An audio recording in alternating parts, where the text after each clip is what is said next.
Thank you for joining us for another episode of That's What We Said. You've reached the Hodgepodge page, and this is the Write Guyz, or we are the Write Guyz, I should say. I'm Jimmy Kicks. This is Husky Downs. By now you should know who we are. Griff Johnson. Huh? And Chubb Johnson. I got it right this time. Today we're gonna be discussing money, corruption in government. Spending, excess. We're gonna do checks and balances. Just pretty much talk about money. You want government? Oh, you just found that, so let's put that in your pocket, right? Really, what it brings to light is I don't know if everyone's read in the past. We're going to be talking about the city of Bell and the corruption that happened there with all the city council members, how they paid themselves X amount of dollars, pulled the wool over the public's eyes, and just to say a little bit. I don't know if everyone even knows that term, but whatever. And so I just wanted to talk about that. It really hits home for me because I hate corruption. And I hate, especially in the government. But you're from Fresno. I'm a radical, man. I think the government. You're radical? I think the government has way too much power, and I think we're no longer governed for us. We're governed by people that don't listen to us. You're getting shot. So you're good. I honestly don't care if I get shot or not. This is Chubb Johnson, and I do not approve this. I'm confused. So. You're confused. Go ahead. You get confused going to the refrigerator. So I don't know if you guys heard the story. It's been in the papers, the news. It's actually made national news. The city of Bell, the council members voted and paid themselves. The mayor was getting paid millions of dollars. Well, I'm sorry, hundreds of thousands of dollars, and it went down quite a bit. So it wasn't actually the mayor, or was the city council it's like president? The councilman. Yeah, the council, whatever he is, chairman. Councilman chairman. He's getting paid like $600,000 or $700,000, right? Like the mayor's gonna watch this and he'd be like, "Yeah, sorry, Mr. Vigorosa, whatever your name is." Vigorosa. There you go. Whatever. But anyways. Now, he was about to get racist for you guys. He was.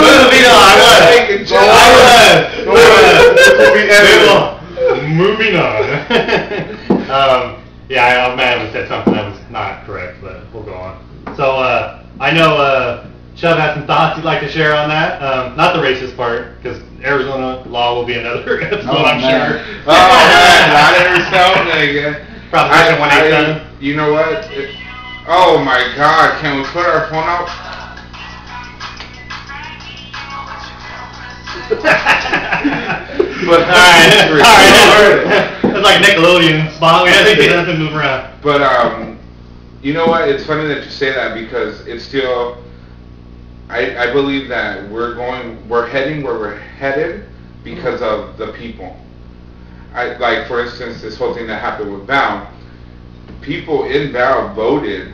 Now, granted, they were probably deceived a little bit by the law or whatever, but they voted to allow these councilmen to be able to, kind of dictate what they got paid. You know what I mean? So it's like, I firmly believe that if you don't educate yourself on a subject or a topic and go vote and then, things happen, it's nobody's fault but your own. Because people still have to vote in order to, and if you're letting the majority do the decision for you instead of, educating yourself, then at the same time it's kind of your fault. But it's known that in this particular situation, most of the people in Val do not speak English. So when what do they speak? They speak Spanish. When they were filling out ballots, the ballots were not in Spanish. Not all Mexicans are uneducated. People in a higher office in Mexico are actually very educated. And I'm going to say one thing real quick. Let me clarify. I didn't say that people in Val were uneducated. I said they were educated on the topic. I know, but his point is saying the Americans pulled a fast one with Mexico. No, but in essence, that's what happened in the city of Val. They pulled a fast one. They pull a fast one on them, Because they're holding meetings for people they know cannot attend. Yeah. It's one of those things where it's like, hey, we're gonna have a meeting at 1 a.m. when we know everybody's asleep. And I just feel that as any individual, if you sign something, you should damn well know what you're signing. Completely agree. And if it's something that I can't read, even if you handed me a German document, I'm not gonna sign this. I don't know what it is. you know, my mom, you know, doesn't speak English or whatnot, or reads it. She gets a letter, she'll have me read it for her, you know, before she, you know, signs it or does anything with it. So in a way, it's like, I don't feel, and that was just to touch on what you had said about the, you know, us not being governed by the people, we're kind of being governed by people in general, you know. Or legislation. Yeah, so I was just like, you know, at the same, but you know, and then there's a whole ethics behind, you know, you're there to serve a community, to do for the people, you know, by the people, and then you're right, you're getting paid more than the president.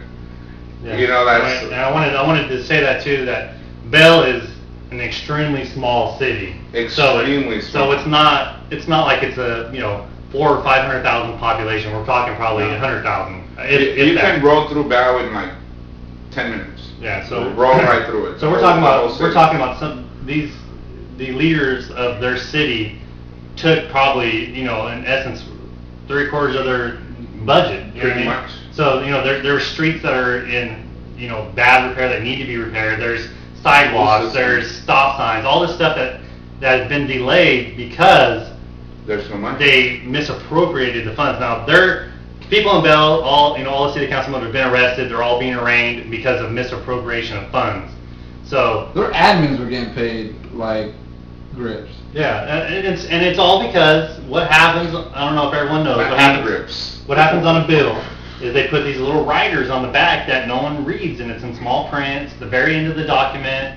You know, it says, you know, yeah, we're gonna do something. We're gonna repave all the roads. We're gonna, you know, give free school lunches, and then at the very end, it's, you know, if I'm in office for 2 years or more, I get a 50% rate increase for that time. And no one really reads that, and they're like, well, this is great. They're going to repave the roads. We're going to get free lunches for school. Why wouldn't I sign that? You know what I mean? No one reads the. I mean, a bill is like 4 or 5 pages long, and it's always at the end, and that where it's, you know, or in the middle somewhere where it doesn't make sense, and you just don't read the whole way through. And that's our fault. And it's sad too because, and this is a little off topic, but how many people don't you see coming out of the supermarket and they're just digging through their receipt, like making sure they didn't get charged an extra 69 cents, right? Exactly. But don't take the time to read, you know, the laws or things like that like can truly affect. How many people don't even check their orders at a fast food place until they get home and realize they don't have their fries? I'm good. I'm good. I'll go back. Hey, something as simple as that. I'll get my fries. I mean, we're just a society that's used to convenience now, and so it's not convenient to read a 10-page bill. You know what I mean? It's just not convenient. And I guess part of this topic that we, you know, for everybody out there that we wanted to bring to light is not just so much the BAL, because we're not trying to beat it up any more than you guys may have seen it in the news, but it's also it's also the fact that, you know, it's been said that they're now investigating or looking into other cities, because not to isolate just Bell. I mean, this is likely going on in other places. And all right, well, I guess that's a wrap on That's What We Said. Once again, you're on the Hodgepodge page. Look at all the videos. We have a lot of interesting articles, videos, everything. And go back to the writeguyz.com and check all of our other blogs that we have out there. And on behalf of the Write Guyz, California is ours, La Raza. Oh my God.